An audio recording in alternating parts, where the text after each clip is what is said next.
I wanted to start this by saying, hey, good looking, what you got cooking? You're planning to cook a big holiday feast. Aaron liked it.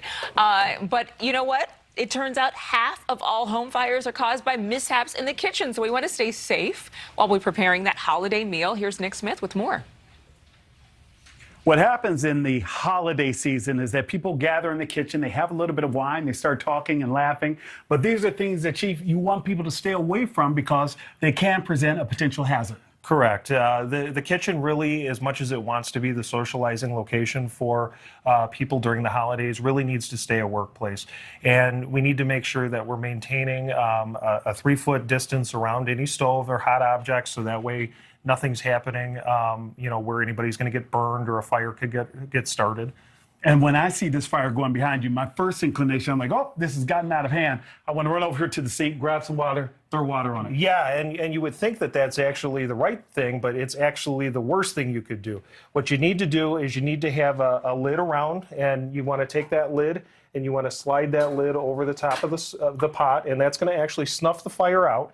As you see it do here today. And you'll notice that I was wearing a oven mitt when I did that, right, so that way I would avoid getting burned during the extinguishment of the pot. Again, if the fire's happening in the oven, you want the same practice to stay in place. Pretty much. So you're not going to put water on it. And actually, if you see a fire, let's say you open the oven and you see that it's on fire, you want to close the oven and you want to turn the oven off. And then from once you turn the oven off, you want to call 911 and have the fire department come and check the oven.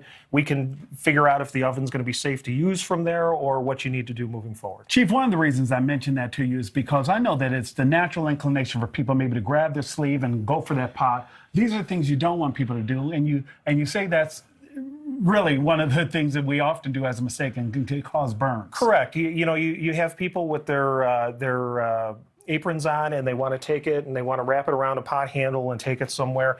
That's actually a bad thing, because if that pot begins to spill or if it begins to flame, now you're attached to that pot by that apron. It can spill over, get on that apron, get on your clothes, and cause really bad burns. And so we really want to avoid doing that. Chief, the last thing I want to leave everyone with is, because we do know that these smoke alarms are easy to get, I want to let people know at home that if they get a smoke alarm, fire department in your neighborhood will come and install that fire alarm for you.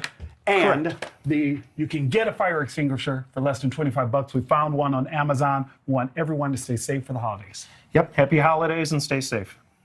All right. Happy holidays. Coming up, what's good? Drivers, they have parking tickets. Guess what? Thank you so much for watching. Make sure to click on the red subscribe button below so you can get more of NewsNation's fact-driven, unbiased coverage.